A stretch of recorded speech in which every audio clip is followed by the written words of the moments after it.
The protected cruiser is a type of naval cruiser of the late 19th century, so known because its armored deck offered protection for vital machine spaces from fragments caused by exploding shells above. Protected cruisers were an alternative to the armored cruisers, which also had a belt of armor along the sides.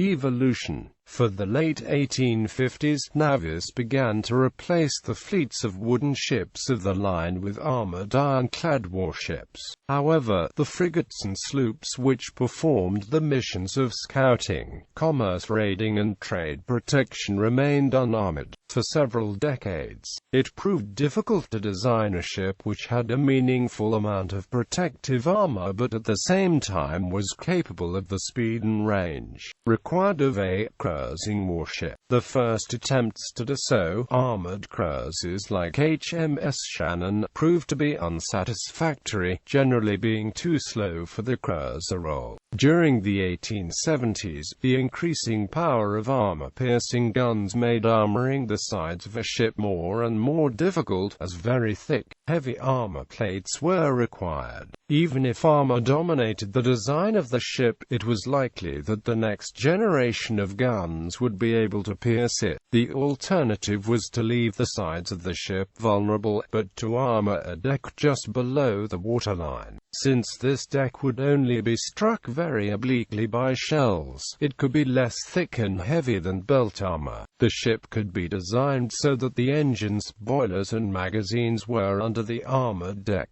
and with enough displacement to keep the ship afloat and stable even in the event of damage. Cruisers with armored decks and no side armor became known as protected cruisers, and eclipsed the armored cruisers in popularity in the 1880s and into the 1890s. Shannon was the first warship to incorporate an armored deck. Hers stretched forward from the armored citadel to the bows. However, Shannon principally relied on her vertical citadel armor for protection. By the end of the 1870s, ships could be found with full-length armored decks and little or no side armor. The Italian Italia class of very fast battleships had armored decks and guns but no side armor. The British used a full-length armored deck in their Comus class of corvette started in 1878. However, the Comus class were designed for colonial service and were only capable of 13 knot speed, not fast enough for commerce protection of fleet duties. The breakthrough for the protected cruiser design came with the Chilean cruiser Esmeralda, designed and built by the British firm Armstrong at their Ellsworth yard. Esmeralda had a high speed of 18 knots, and an armament of 2 10-inches and 6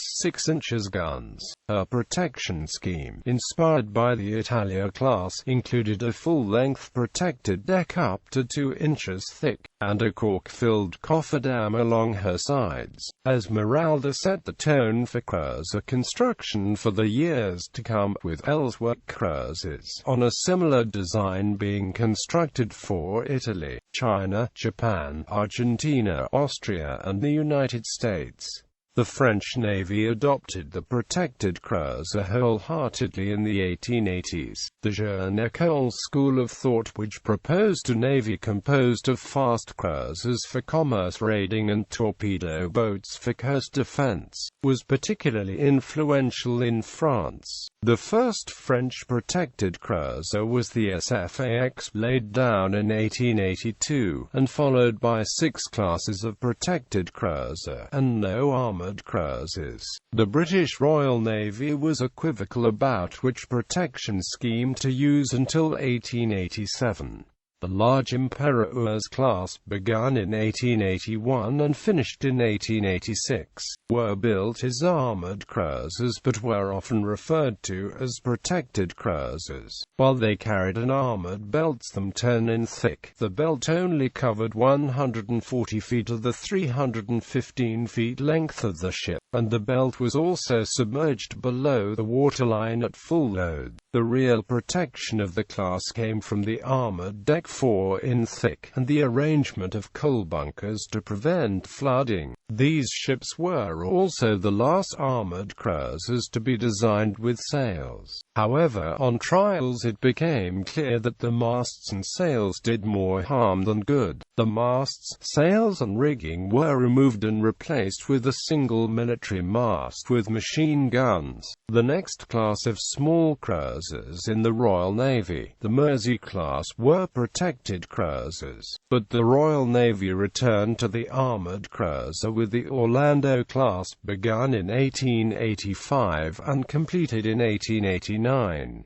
However, in 1887 an assessment of the Orlando type judged them inferior to the protected cruisers, and thereafter the Royal Navy only built protected cruisers, even for very large first-class cruiser designs, returning to armoured cruisers only in the late 1890s with the Cressy class, laid down in 1898. The sole major naval power to retain a preference for armoured cruisers during the 1880s was Russia. The Russian Navy laid down 4 armoured cruisers and 1 protected cruiser during the decade, all large ships with sails.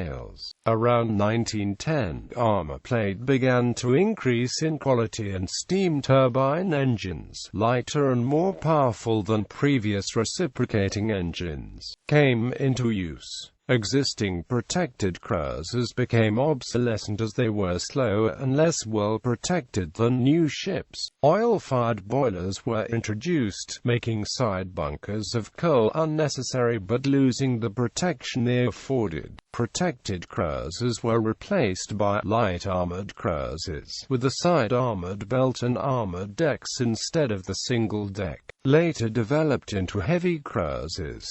Protected cruisers in service. United States. The first protected cruiser of the United States Navy's new Navy was the US Atlanta, launched in October 1884, soon followed by the US Boston in December, and US Chicago a year later. A numbered series of cruisers began with Newark, although Charleston was the first to be launched, in July 1888, and ending with another Charleston cruiser No. 22, launched in 1904.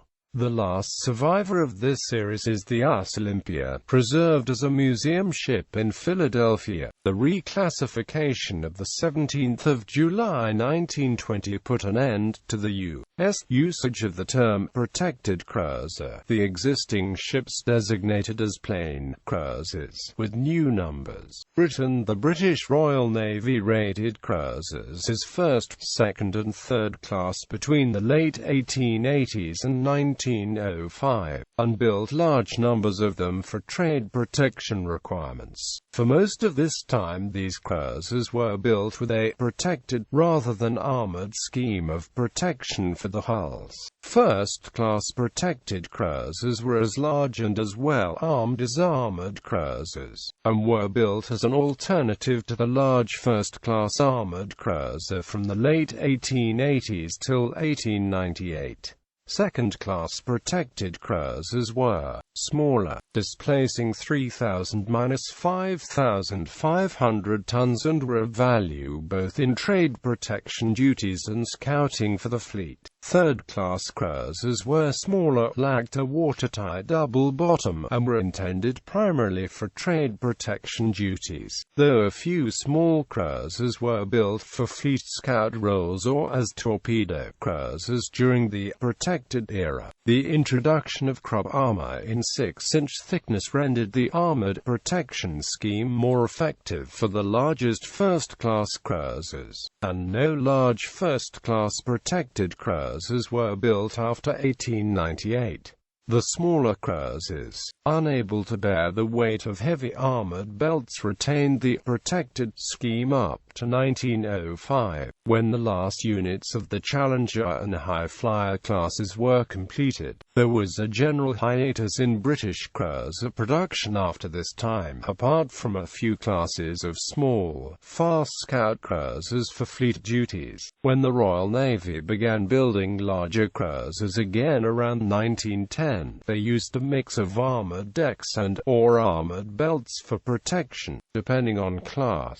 These modern, turbine-powered cruisers are properly classified as light cruisers. Germany. The German Imperial Navy built a series of protected cruisers in the 1880s and 1890s, starting with the two ships of the Irene class in the 1880s. The Navy only completed two additional classes of protected cruisers, comprising 6 more ships, the unique Kaiserin Augusta and the 5 Victoria Louise class ships. The type then was superseded by the armored cruiser at the turn of the century, the first of which being First Bismarck. All of these ships tended to incorporate design elements from the foreign contemporaries, though the Victoria Louise class more closely resembled German battleships of the period, which carried lighter main guns and a greater number of secondary guns. Surviving examples. A few protected cruisers have survived as museum ships: Aurora, St. Petersburg, Russia; Ars Olympia, Philadelphia, Pennsylvania; Bow Section and Bridge of Puglia, La Spezia, Italy.